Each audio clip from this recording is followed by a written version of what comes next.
Thank you for staying to the end of the conference. So this presentation today, firstly, I acknowledge financial support through ACRM.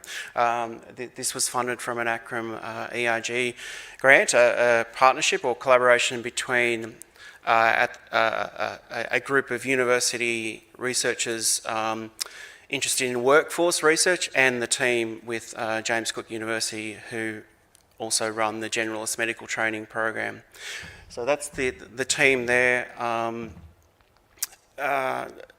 In terms of the researchers, we used to be the Monash team as such, but we've spread out. Now I'm based at University of Queensland, and a few of the others have spread themselves out, and I acknowledge particularly James Cook University, the partnership, and my colleague over there, Carol Reeve, who's here to support me. So the topic of this presentation today, applying a more sophisticated approach to planning GP training distribution relative to population needs. So, as I was saying, a partnership between the workforce research team and the JCU/GMT team. So, obviously looking, and particularly the JCU team is very keen for their registrar training program to be as best distributed as possible to the more remote or more rural, whatever you want to call it, areas. And so the workforce research team said, well, we can help you with that. Let's try and measure it. Let's see what it looks like, and then we'll have an understanding of where to next from what we learn. So that's what I'm presenting on here today. So just, very quick on the background. So when we talk about the government, these programs, obviously we want a rural and remote GP workforce that aligns with the population need. That's the end result that we desire.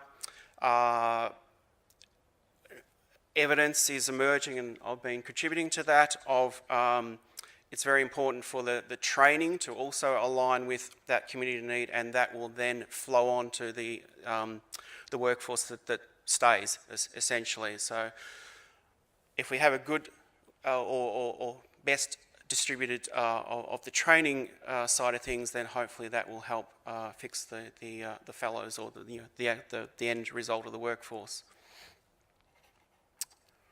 So in terms of the objective of this study here, as I said, describe a planning approach to address this from distribution point of view. So we're looking at the Generalist Medical Training Regional Training Organisation, the RTO, sits within 94% of Queensland's geography. It is composed of 84% rural population, and overall that captures 34% of Queensland's population. And there's the collaboration there. So in terms of the data that's driving this, what I'm presenting here today, so initially we're talking about the GMT or the JC administrative data set. So who are their registrars in the most recent years? So 2017, we have stripped out those who are doing the advanced training. These are the others as such, and so we know their location. We also know the supervisors that go with these registrars and sort of the connection and all the locations that go with them.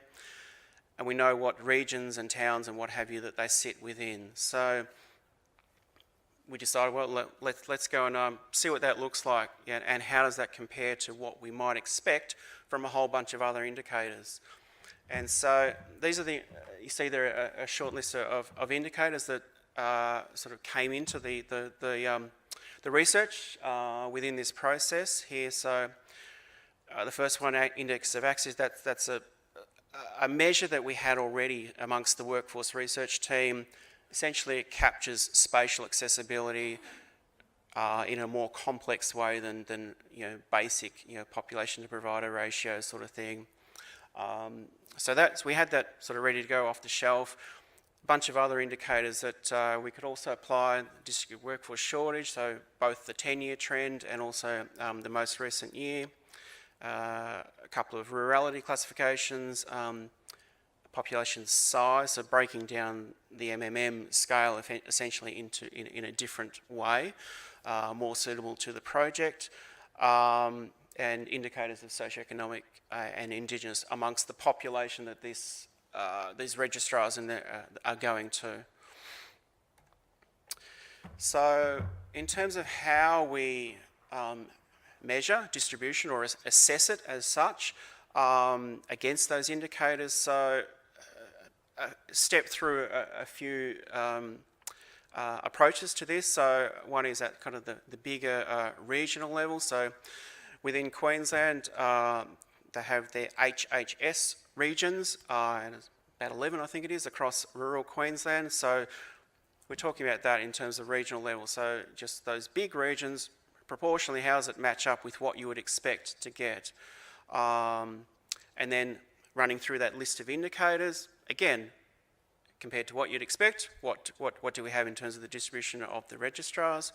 And then we can look at the individual towns themselves, both using those indicators as a, I guess, a guide for what you'd expect, but then to do some sort of within similar type of town comparison. So you can start and then from that bring in local experts, understanding of local context, all that sort of thing, to advisory groups, steering groups, all those sorts of things, who can then help to unpack the story behind what you're seeing in the distribution, which can then be used as evidence to support future planning decisions. So that was the sort of the longitudinal aim of the project, to take it to that next level.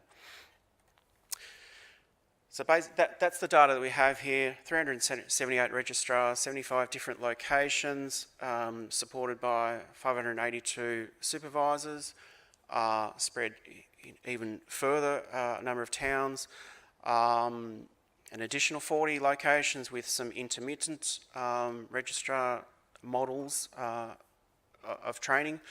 And also we identified another 62 towns who could potentially have some registrar servers going through them that aren't currently. So again, we want to understand the context that sits behind that.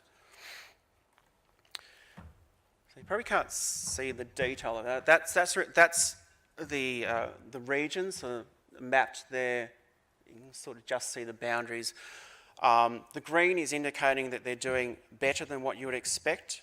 The reddy pink is telling us that they're doing less than what we'd expect, and the pale yellow is around what we'd expect. And when I say what we'd expect, that's both against just straight population size within those regions, and also other known data on GP supply. That's we're using other sort of national data sets, and that index of accessibility model, which helps tell us what we know is the bigger picture supply and how the registrars compares against that. I won't go into the sort of the details of what's driving those red and green and yellow. That's more for Carol and the JCU team to go through that. But I'll now sort of break it down as we did through this process of better understanding how the distribution comes to be what it is. So against some of those indicators, so the way I've got this table is that those on the far left, the way you're seeing it there, is kind of the worst category, and those further to the right is sort of the best category. So this is just what I'm showing you here is running it against population size. So just the whole of the GMT region, its population broken down against those indicators comes out at those levels. It sits in that row that says population percentage, and then we compare what the GP registrar distribution looks like against that. So for example, I go down to the MMM categories. You can see there in the two most remote areas, the MMM 7s and 6s combined, the population suggests you should have 6% of the registrars in those areas. At the moment they have 10%. So that, obviously that's positive. That's clearly what the GMT team were hoping to see. it is partially driven by, I mean, you can see there in the MMM1 category, which is Sunshine Coast for that team. That's their only major city that's in their region, and they do intentionally try to not have registrars in that area. So it's always going to drive the data a little bit to the left, but we wanted to sort of get a better understanding of what that really looked like. So this is just a couple more indicators that we use there. So the district workforce shortage. Again, you can see those that are the most short on the left and least on this side. In the worst sort of workforce shortage areas, contains 90% of the population, and it contains 23% of the registrars. And the next category up, even better in terms of a distribution in the direction that we're trying to achieve. So it's all looking pretty good against these indicators, which was obviously good for the GMT team. I mean, I've got no vested interest in that, independent researcher. Obviously that good and pleasing to see that this is what was coming through. But within that, there are individual stories of the towns. I mean, this has been de-identified, but we have all the sort of identified information. And the numbers that you're seeing in there are the categories that I was showing you, so they probably don't make a lot of sense. But the higher the number, sort of the worse the category that they're sitting within. I mean, the table by itself doesn't tell you a lot, but it's showing you, the data that we had. We could really drill down into all these different locations, bring that together with the steering group, the advisor group, the experts, all that sort of thing. It wasn't so much me who was sitting down with them, but the other team could then go through that, get their local experts to run their eye over and think that doesn't make sense, or that makes complete sense, or that's because of X, Y, Z, all that sort of thing. So once they've got sort of the evidence and then they've got the local context, they can bring that together and hopefully take their planning to the next level. So that's the whole idea of this process here. So just in terms of key findings that are coming through this, as I said, distribution looks pretty good. That was pleasing to see. But always trying to do better, and that's what the purpose of this was to do. So, I showed you some of these indicators that we have here. So putting that together, you start to get a better picture of what it really looks like. Are there certain types of places that are not doing so well at? And as I was saying, the actual utility, or the take-home next level point of this whole process, and GMT fed this back to us, the workforce research. This is great for us to have as the starting point for conversations, to take it to the next level. So go and talk to their local experts. This is better than what their local anecdotal stories. But as I said, indicators remain just that, without context. So when we talk about context, these are some of the things that we're talking about. It's just the history of that place, how it's always been. Geography, politics, individuals, investment, all those sorts of things. They make a difference. They help to explain why you've seen one rural town, you've seen one rural town. They're all different in some way. So just in terms of where to from here, in terms of this cycle, collating these data, all that sort of thing, it was not trivial. It was supported by funding. Taking it to the next level, now GMT has much more targeted material that they can use. They can prioritise their processes into the next few years. But we believe this process doesn't need to be done every more than sort of 3 or 4 years. So just in conclusion, these planning processes improve through collaborations with workforce researchers, so draw on people like me.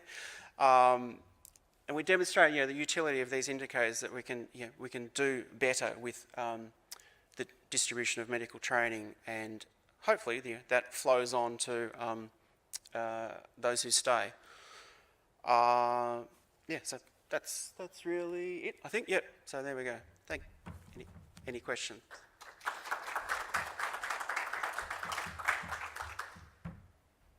Oh, sorry. Yep. Just confirming, you were just looking at GP registrars, weren't you? Mm-hmm. Okay, because I'm just thinking in my head, isn't it a good thing that some locations don't have GP registrars, i.e. they have GPs? So I'd just hate to see resources put into targeting, trying to create GP registrars in locations full of fellows with no possibility of creating a GP registrar. Yeah, I mean, Sorry. I understand what you're saying. No, we weren't trying to force sort of the wrong people to be in the wrong places as such. It was certainly not trying to enforce that in any way. Yeah, sorry. Just it's just helping to identify where that's the situation. Again, bringing that local context. Is there a reason for it? Perhaps it's just not viable. Perhaps it's because there's bigger towns just very nearby, and so it's silly to try and compete with that. There's all sorts of reasons, but in terms of the training needs and all that sort of thing, I'm probably not the best person to answer whether it's appropriate or not. Sorry, just one other question. What you'll find is that sort of the locations I support, it sort of varies from year to year. So you might have someone come along and spend 2 to 3 years in that location, leave. I know one HHS I was with sort of recruited 9 people at one time.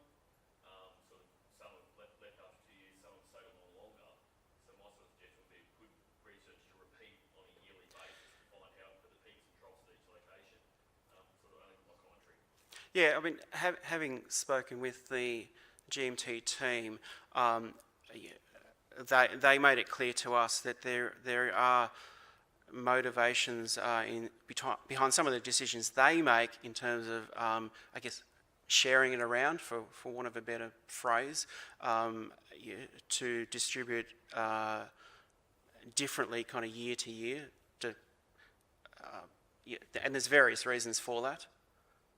Sorry, last question. Did you talk to the AMSs as well about what registrars they've got? I don't know.